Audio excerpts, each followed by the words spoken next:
India ചരിത്രത്തിലെ ഏറ്റവും വലിയ ഒരു കരി നിയമത്തിനാണ് ഇന്ത്യൻ പാർലമെൻറ്റ് സാക്ഷ്യം വഹിച്ചിട്ടുള്ളത്. രാജ്യത്തെ കോടിക്കണക്കിന് ജനങ്ങളുടെ ജീവിതത്തെ സ്പർശിച്ച മഹാത്മാഗാന്ധി തൊഴിലുറപ്പ് പദ്ധതിയെ ഇല്ലാതാക്കി പകരം രാമൻ്റെ പേര് വെച്ചുകൊണ്ട് ഒരു ബില്ല് പാർലമെൻറ്റിൽ അവതരിപ്പിച്ച് പാസ്സാക്കിയെടുത്തിരിക്കുകയാണ്. തൊഴിലുറപ്പ് പദ്ധതിയിലെ തൊഴിൽ 100 ഈ പദ്ധതി പ്രകാരം ഇവരിപ്പോൾ യാതൊരുവിധ ഉറപ്പുമില്ലാതെ നിർദ്ദേശിച്ചിരിക്കുന്നത് കേവലം 75 ദിനങ്ങൾ മാത്രമാണ്. അതാണെങ്കിൽ ലഭിക്കാനും പോകുന്നില്ല. പാർലമെൻറ്റിൽ യാതൊരുവിധ മര്യാദകളും പാലിക്കാതെയാണ് ഈ ബില്ല് അവതരിപ്പിച്ചിട്ടുള്ളത്.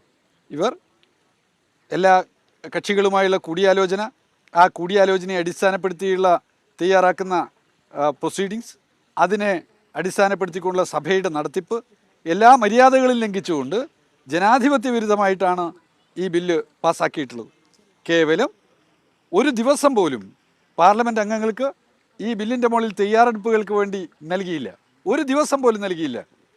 കേവലം 1 മണിക്കൂർ മാത്രമാണ്, 1 മണിക്കൂർ മുന്നെയാണ് രാജ്യസഭാംഗങ്ങൾക്കിടയിൽ ഈ ബില്ല് നൽകിയിട്ടുള്ളത്. ആലോചിക്കുക, രാജ്യത്തിൻ്റെ ചരിത്രത്തെ തന്നെ സ്പർശിക്കേണ്ടുന്നതാണ് പാർലമെൻറ്റ് നിർമ്മിക്കുന്ന നിയമനിർമ്മാണങ്ങൾ. ആ നിയമനിർമ്മാണത്തിൻ്റെ ഭാഗമായി തയ്യാറാക്കപ്പെട്ടിട്ടുള്ള ബില്ലിൻ്റെ മുകളിൽ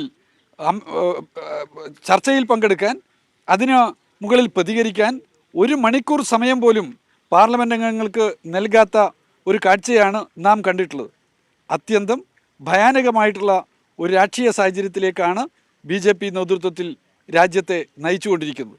ഇവർ തൊഴിലുറപ്പ് പദ്ധതിയെ തകർക്കാൻ നോക്കുന്നതിനെതിരായി രാജ്യവ്യാപകമായി കർഷക തൊഴിലാളി സംഘടനകളുടെ പ്രക്ഷോഭം ഉയർന്നു വരും.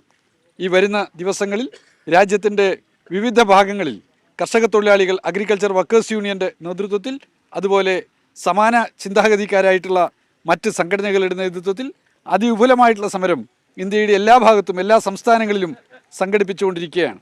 ഇപ്പോൾ കേരളത്തിൽ നടക്കുന്നു, കർണാടകത്തിലും തമിഴ്നാട്ടിലും ഹരിയാനയിലും ഉത്തർപ്രദേശിലുമെല്ലാം ഇടതുപക്ഷ കർഷക തൊഴിലാളി സംഘടനകളും മറ്റ് സംഘടനകളുമെല്ലാം കൂടിച്ചേർന്നുകൊണ്ടുള്ള സമരങ്ങളാണ് ഇപ്പോൾ നടന്നുകൊണ്ടിരിക്കുന്നത്. അത് MGNREG വിഷയത്തിലുള്ള ഒരു മഹാപ്രക്ഷോഭമായിട്ട് തന്നെ രൂപപ്പെടുമെന്ന കാര്യത്തിൽ ഒരു സംശയവുമില്ല. രാജ്യത്തെ കോടിക്കണക്കായ MGNREGയുടെ ഭാഗമായി നിൽക്കുന്ന വ്യക്തികൾ, കുടുംബങ്ങൾ, അവരെല്ലാം ചേർന്നിട്ടുള്ള ഐക്യനിര ഈ കൊടിയ ക്രൂരതയ്ക്കെതിരായി രാജ്യത്ത് ഉയർന്നു വരും. അതിനുള്ള തയ്യാറെടുപ്പാണ് അഗ്രികൾച്ചർ വർക്കേഴ്സ് യൂണിയൻ ഉൾപ്പെടെയുള്ള സംഘടനകൾ നടത്തിക്കൊണ്ടിരിക്കുന്നത്. ഇന്നത്തെ പ്രതിഷേധത്തിന് അനുമതി നിഷേധിച്ചിരിക്കുകയാണ് ദില്ലി പോലീസ്.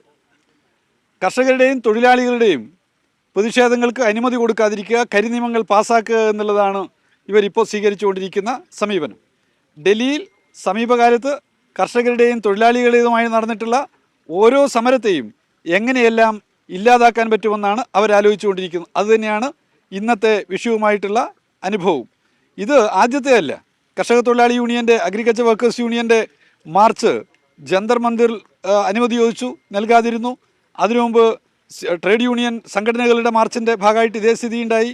അധ്യാപക സംഘടനകളുടെ മാർച്ചിൻ്റെ അനുഭവം ഉണ്ടായി. ഇങ്ങനെ ഡൽഹിയിൽ പ്രതിഷേധങ്ങൾ പാടില്ല. ഡൽഹിയിലെ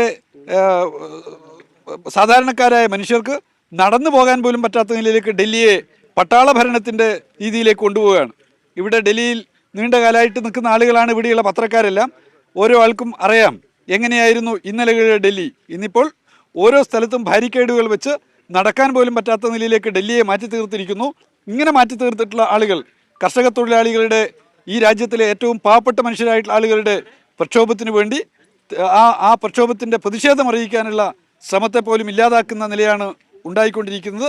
അതിനെതിരായി കൂടി രാജ്യവ്യാപകമായിട്ടുള്ള പ്രക്ഷോഭ സമരങ്ങൾ വിവിധ മേഖലകളിൽ ഉയർന്നു വരും.